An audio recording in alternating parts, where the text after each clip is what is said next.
Spoiler alert YouTube channel එකට ඔයාලව ආදරෙන් පිළිගන්නවා. ඔන්න මම අද ඔයාලට අරගෙන ඇවිත් තියෙන්නේ 2026 අවුරුද්දේ රිලීස් වුණ Perfect Crown කියන ඩ්‍රාමා එක. ව්‍යවස්ථාපිත රාජාණ්ඩුවක් සහිත විකල්ප නූතන කොරියාවක සැකසූමේ කතා මාලාව රොමෑන්ස් ඇන්ඩ් ෆැන්ටසි ගණයට ඇතුළත් වෙනවා. ආදරයේදී පෞල් පසුබිම් සමාජ මට්ටම් තරාතිරම් කියන්නේ නිකම් වචන ටිකක් විතරයි.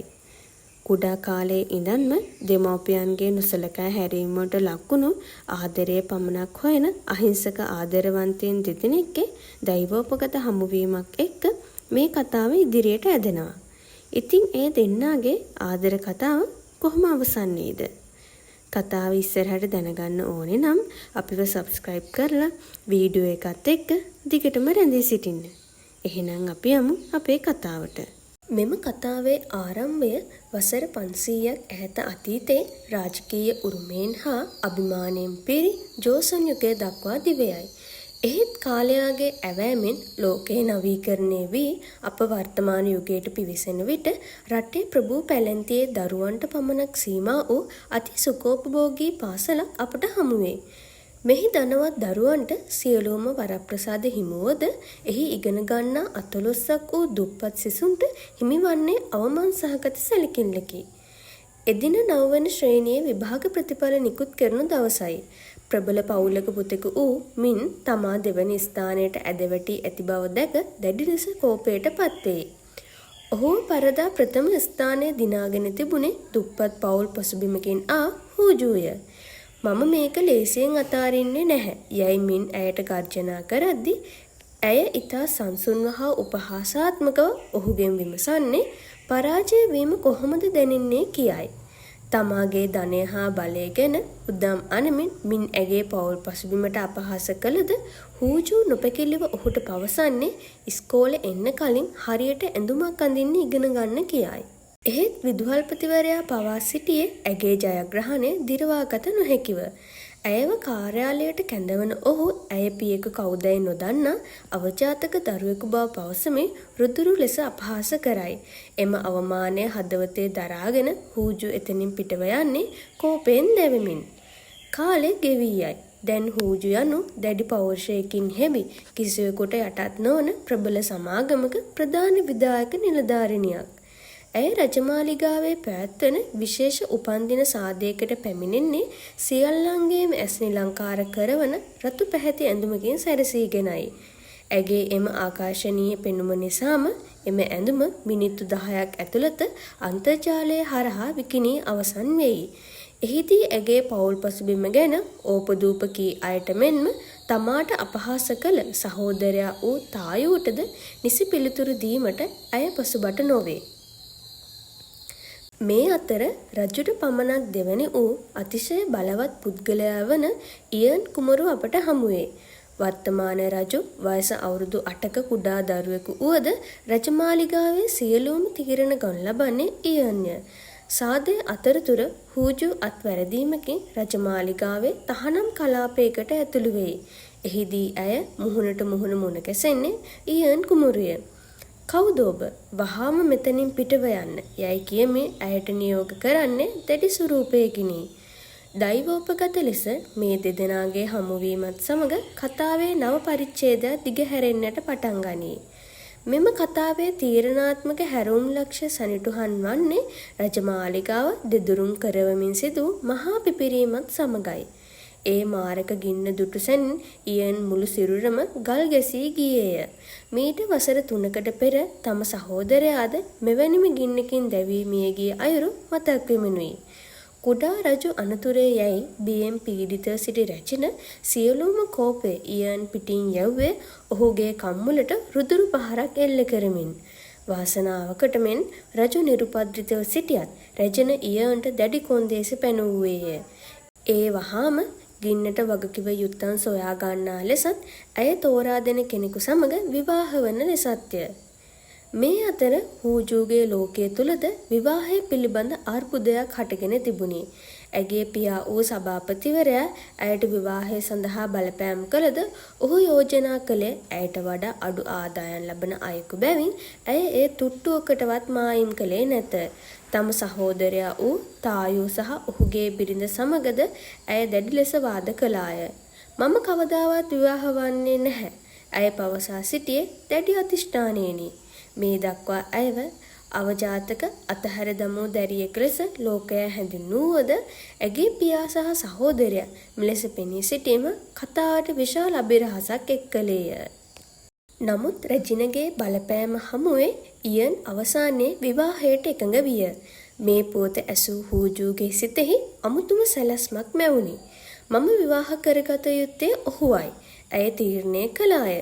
කිහිප වතාවක්ම ඉයන් මගහැරියද මම ඔබේ පාසල් කනිෂ්ඨ ශිෂ්‍යාවකයයි පැවසූ පසු ඔහු ඇයව මුණ ගැසීමට එකඟ විය. හමු වූ සැනින්ම හූජු ඔහුට විවාහ යෝජනාවක් ඉදිරිපත් කළාය. මෙහිදී ඔවුන්ගේ අතීතය නැවත දිගහැරුණි. එදා පාසල් සමයේ පැවති දුනු ශිල්ප තරඟයේදී මින් හූජුට අපහාස කරද්දී ඉයන් ඇය වෙනුවෙන් පෙනී සිටියේය.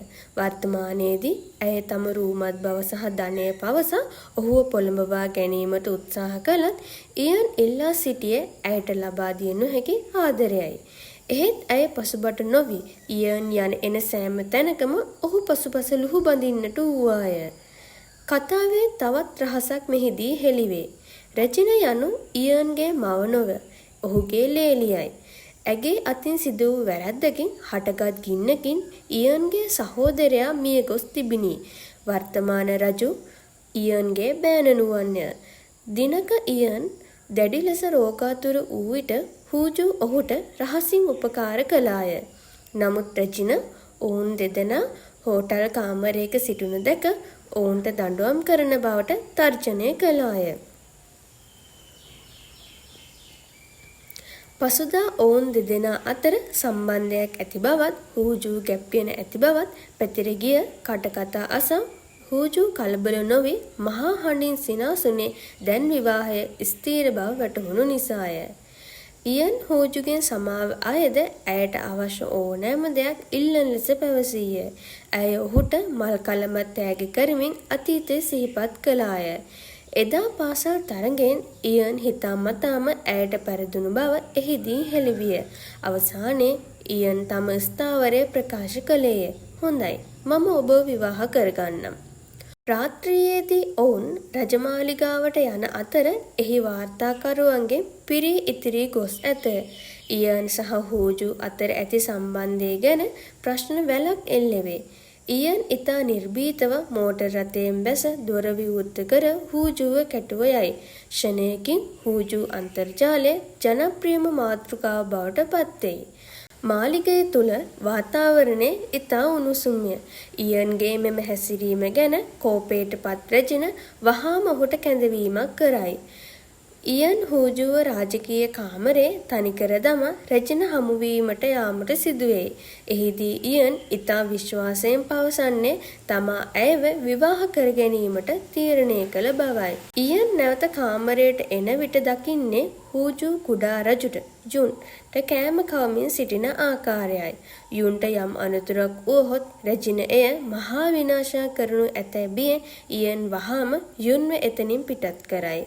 හූජු ඉයන්ගෙන් අසන්නේ ඇත්තටම මොකක් හරි වුණොත් ඔබ ඉන්නේ මගේ පැත්තේද නැත්නම් රෙජිනගේ පැත්තේද කියයි. ඉයන් ඇයව තෝරා ගන්නා අතර ඔවුන් ඉතා දැඩි ලෙස ආදරණය කරන බව ලොවට පෙන්වීමට රඟපෑ යුතු බව පවසයි.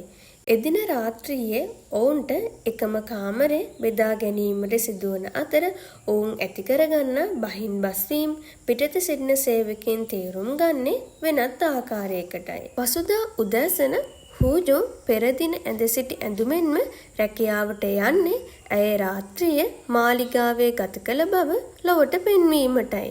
මේ අතර ලී මහතා ඇගෙන් විමසන්නේ මේ සැබෑ විවාහයක්ද නැත්නම් නාට්‍යයක්ද කියායි. ඇය ඒ සැබෑවක් බව තහවුරු කරයි. මේ අතර ඉයන්ගෙන් දැනගන්නට ලැබෙන්නේ තම විවාහයේ නිල වශයෙන් ප්‍රකාශයට පත් කිරීම වැළැක්වීම සඳහා රෙජින අසනීප වී ඇති බව පවසමින් රඟපාන බවයි. මන්ද පවුලේ වැඩිහිටියෙකු අසනීපෙන් සිටින විට මාලිගාවේ උත්සව පැවැත්වීම තහනම්ය. එදින රාත්‍රියේ හූජු නිවසට පැමිණි අතර ෂණිකව මකා දැමූ පෝස්ට් එකක් ගැන දුරකථනයෙන් විමසීය. ඇයට එය අවසන් කිරීමටත් පෙර පාසල් සිසුවියන් සිව් දෙනෙකු පැමිණ ඇයට බිත්තර වලින් පහර දුන්නේ ඇය කුමරුට ආදරය කරන නිසාය. එම අවස්ථාවේදීම ජෝයි ලිපි ගොන්නක් රැගෙන ඉයන්ගේ කාර්යාලයට පැමිණියේ සියල්ල අවසන් කරනතුරු ඔහුට පිට වී යාමට නොහැකි බව පවසමිනි. හෝජු ඉතා සංසුන්න එම දැරියන්ගෙන් ඔවුන් මෙතරම් කෝපයට පත්ව ඇත්තේ මන්දයි ඇසුවාය. තමන් රාජකීය ශිෂ්‍යත්වලාභී සිසුවියන් බව ඔවුන් පැවසූහ. එවිට ඇය ඔවුන්ට පැවසූවේ මෙවැනි නිසරු දේවල් වල නියැලෙනවා වෙනුවට නැවත පාසල් ගොස් අධ්‍යාපනය කෙරෙහි අවධානය යොමු කරන ලෙසයි. මේ නැවත නොකරන ලෙසද ඇය ඔවුන්ට අනතුරු ඇඟවීය. මෙන්න මේ විදිහට පර්ෆෙක්ට් රවුන්ඩ් කියන මේ කතා මාලාවේ පළවෙනි කොටස අවසන් වෙනවා. ඉතින් ඔයාලා අපිත් එක්ක දිගටම රැඳිලා ඉන්න නම් subscribe button එක press කරලා අපිත් එක්ක දිගටම එකතු වෙන්න. අමතක නොකර මේ වීඩියෝ එක ඔයාලගේ යාළුවොත් එක්ක share කරන්න. ඉතින් මම යන්නම්.